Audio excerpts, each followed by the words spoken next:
Bom dia, Mato Grosso do Sul. Eu sou o Dr. Luiz Ovando e começa agora o nosso programa Tribuna da Saúde, na Rede Educativa de Mato Grosso do Sul. Vamos falar sobre os cuidados com o recém-nascido e a prematuridade.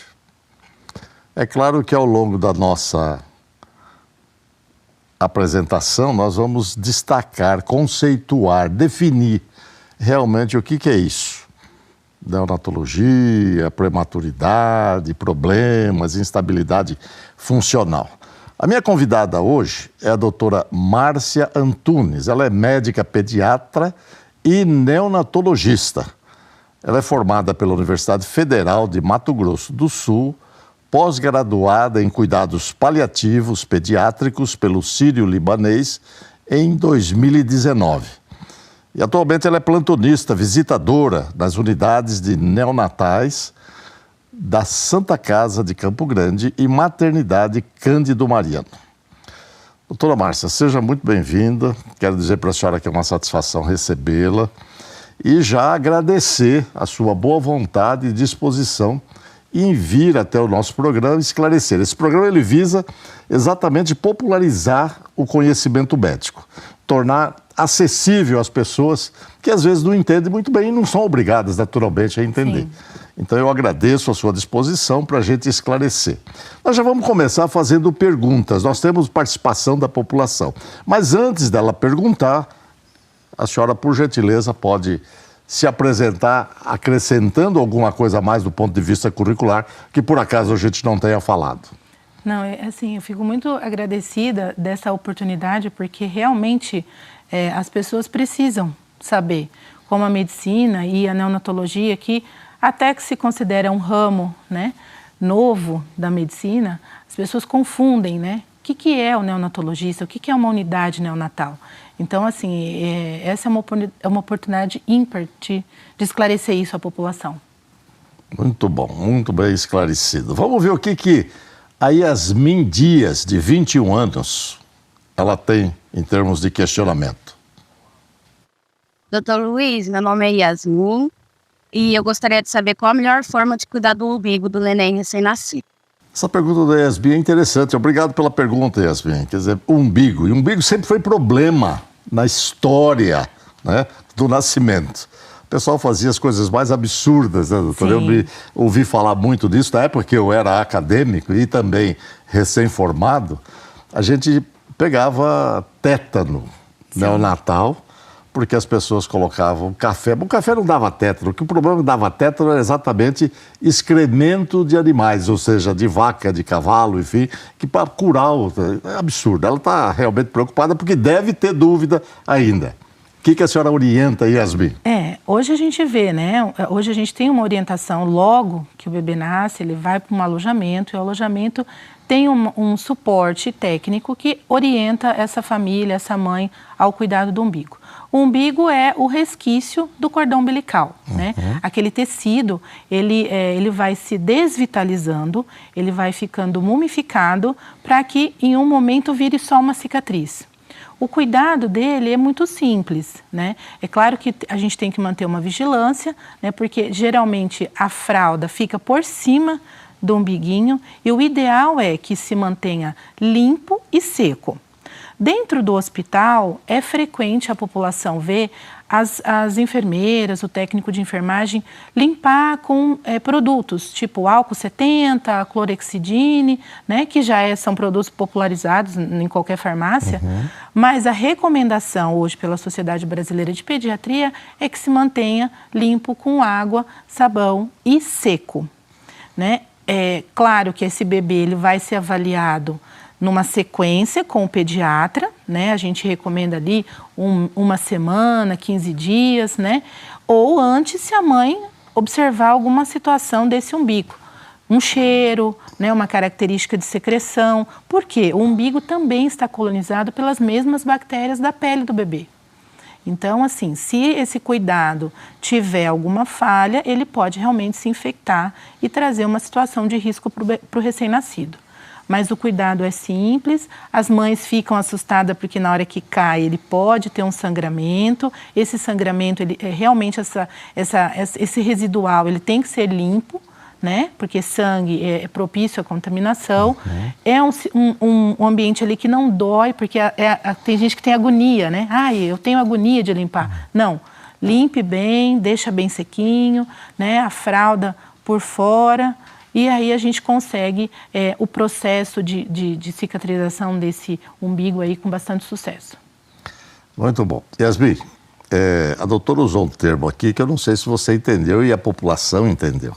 Ela falou desvitalizar e mumificar, né? Isso significa o seguinte: desvitalizar é perder a vida, porque a circulação ali já não existe mais, ela vai atrofiando. Em outras palavras, ele vai apodrecendo, né? Aquilo ali às vezes tem um cheiro um pouco forte, mas muitas vezes não significa que esteja estragado, né? Então é importante observar, e principalmente na pele, né, doutora? Da Sim. criança ali em volta, a pele que está bem vermelhinha e tal, se tem algum sinal de inflamação. O doutor já explicou isso muito bem.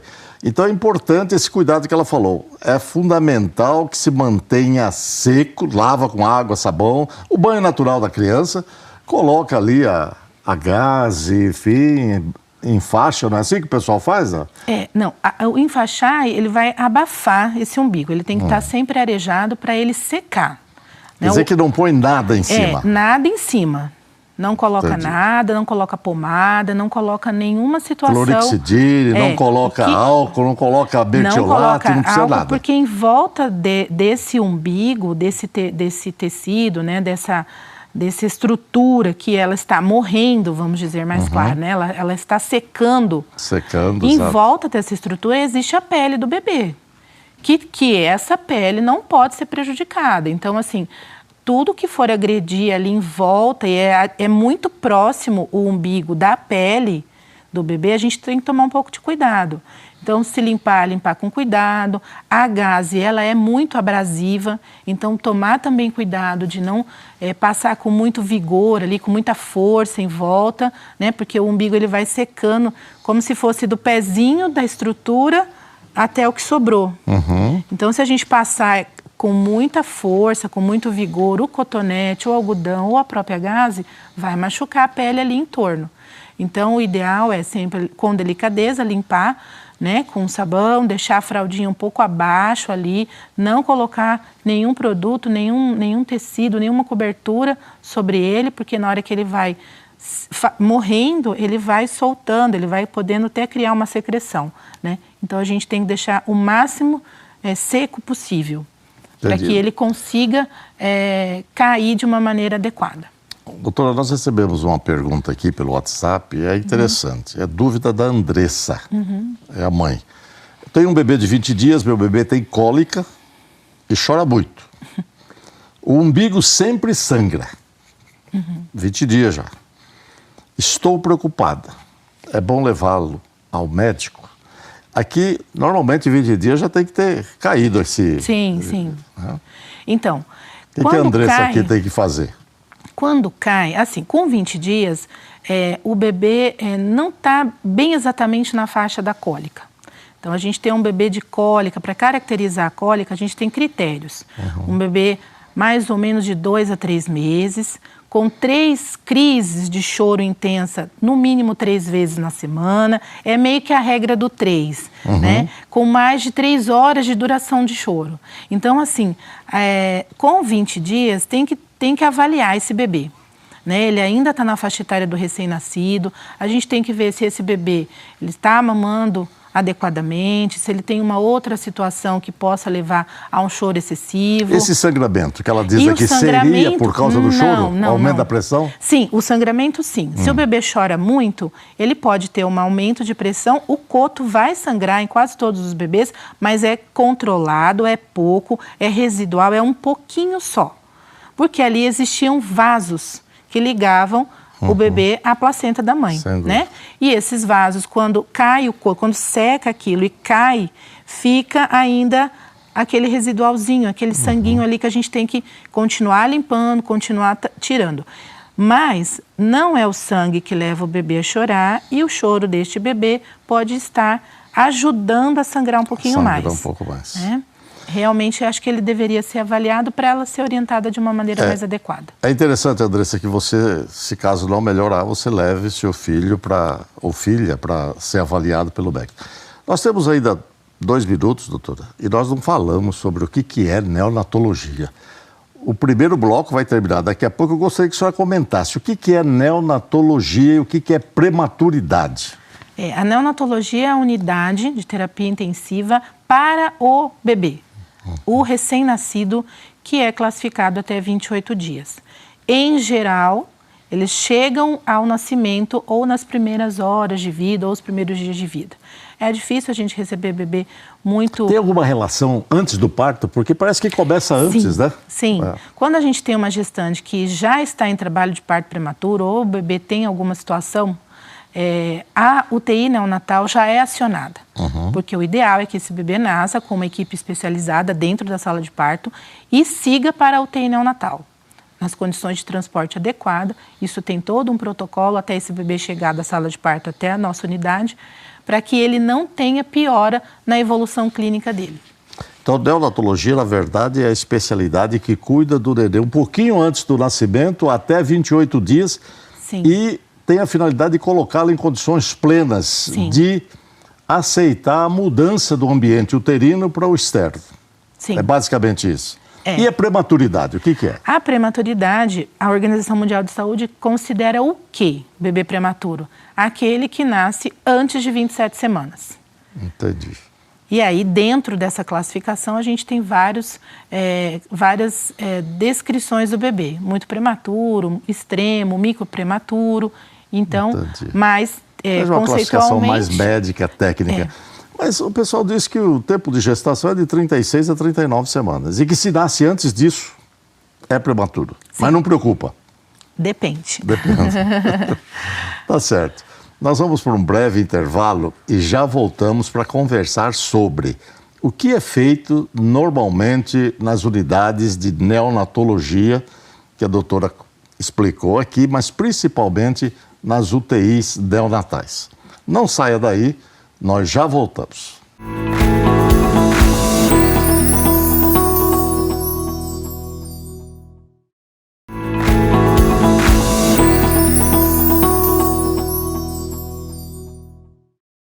Voltamos a apresentar o Tribuna da Saúde, aqui na Rede E de Mato Grosso do Sul.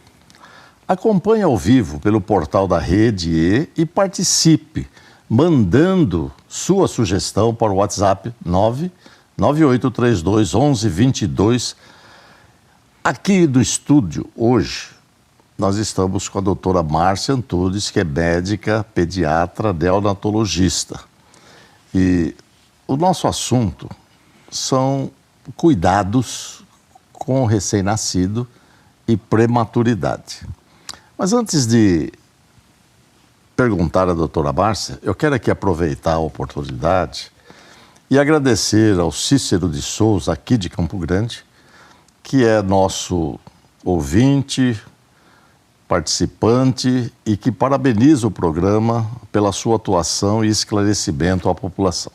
Muito obrigado pela sua atuação, Cícero. Realmente é muito importante a gente receber de vocês o feedback que a gente fala, ou seja, a retrospectiva daquilo que vocês têm sentido. E você está convidado a mandar para nós sempre questionamentos para que a gente possa esclarecer a população. Doutora Márcia, neonatologia, UTI neonatal. Naturalmente existe uma relação de número de leitos de um hospital, de uma maternidade para se instalar. Ou quantos leitos normalmente? Maternidade tem que ter UTI neonatal? Ou não? Nem sempre, doutor. Nem sempre. A gente, aqui em Campo Grande, a gente tem algumas referências, né? E sente que nas outras cidades do interior não tenha, mas a gente é a referência dessas outras cidades. Então, assim, depende do objetivo dessa maternidade. Se a maternidade tiver uma gestante, um atendimento de gestante de baixo risco, ela precisa de uma equipe capacitada para a sala de parto. né? Então, isso já é suficiente e ela tem uma retaguarda, ela sabe para onde ela vai levar aquele bebê que não nasceu bem, que não ficou bem, ou que ele nasceu prematuro e precisa de cuidados de UTI. Então, assim, nem toda maternidade deve estar vinculada a uma UTI neonatal. Existe uma porcentagem aí de complicações de cada 100 partos. Tem um número estatístico que diz assim, olha, normalmente já está estabelecido há um comprometimento, por exemplo, com complicação respiratória. Na minha época de acadêmico, a gente usava o Apgar. Sim. Ainda usa? Sim. O Apgar é um preditivo, né, de como esse bebê nasceu e como que ele vai ficar nas próximas horas de vida. Né? Muitas condutas em neonatologia, ela é baseada no Apgar. Né? Então, para a gente até direcionar o que vai fazer, como esse bebê nasceu, porque o médico da UTI neonatal, ele não está lá na sala de parto. Então, essa classificação do Apgar, ela é como se fosse uma nota. Nota alta, nasceu bem, vamos, né, simplificar assim. Nota baixa, não teve um bom nascimento. Nota em torno de 7, está regular, fica de olho. Está regular, é. E assim, a gente tem toda uma sequência, né? Vários itens são avaliados pelo médico que recebe esse bebê. Ele faz, no primeiro minuto, uma avaliação. Depois, no quinto, se a nota é muito baixa, vai para o 10º minuto e assim sucessivamente. E dentro desse intervalo de tempo, a gente precisa de ter intervenções, se caso o bebê necessitar, intervenções específicas para que ele consiga fazer essa transição. Entendi. Né? Então, o Apgar é um dado muito importante, ele é um dado muito relevante para o pediatra e para o neonatologista, no sentido de saber como esse bebê nasceu e como ele vai ficar ali nas próximas horas. Muito bem. Nós temos mais uma pergunta da Ana Vanícia, de 59 anos, aposentada. Vamos ver o que a Ana tem. Doutor Luiz, o que é um bebê prematuro? Quais os cuidados que tem que ter com o bebê? Muito bem, sua pergunta, Ana. É importante isso. O que é bebê prematuro e quais os cuidados? Sim. O bebê prematuro é aquele classificado no nascimento com uma idade gestacional, é aquele tempo de espera, né, abaixo de 37 semanas. Hoje as pessoas já estão começando a entender que eu estou no 8º mês, no 4º mês. Não, a gente conta em semanas, né? Quando a mãe vai ao ginecologista, você está na 12ª semana, né? E assim a gente consegue também determinar exames de acordo com a idade que essa mãe está, de gestação. Então, o bebê prematuro é aquele abaixo de 37 semanas. Dentro desses abaixo de 37 semanas, a gente tem uma classificação, né? Bebês de muito baixo peso, bebês de extremo baixo peso, bebês microprematuros. O pessoal da neonatologia fala muito em peso. Qual é essa relação do peso com a eficiência das funções do neném? O peso, ele é um conjunto de classificação, doutor. O peso e a idade gestacional. Porque a idade gestacional, eu posso ter um bebê, vamos supor, de 35 semanas, mas pesando 1,5 kg. Então, é um bebê que tem baixo peso para a idade com que ele nasceu. Então, as duas situações, os dois critérios, eles têm que estar relacionados. Entendi. Claro, um bebê de pequeno peso, ele é um bebê mais frágil, ele é um bebê que tem até, inclusive, a dificuldade de manter sua temperatura, por isso a necessidade das incubadoras, né?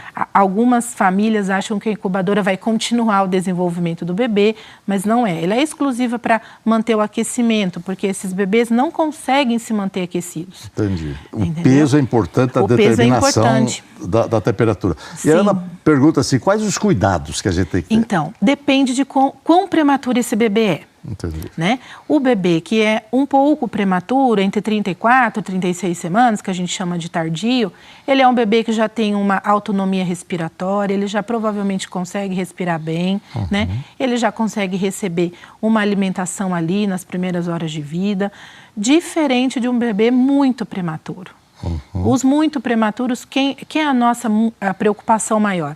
Os abaixo de 750, 1 quilo, que ainda continuam perdendo um pouco de peso nos primeiros dias de vida. Entendi. Então, esse bebê requer uma intervenção da unidade de terapia intensiva muito maior, uma vigilância da unidade muito mais intensiva, e aí a gente vai seguindo com a evolução desse bebê. Então, dentro da prematuridade, as faixas de prematuro são classificadas assim, mais risco, menos risco, e aí a gente vai dando seguimento aí para esse bebezinho.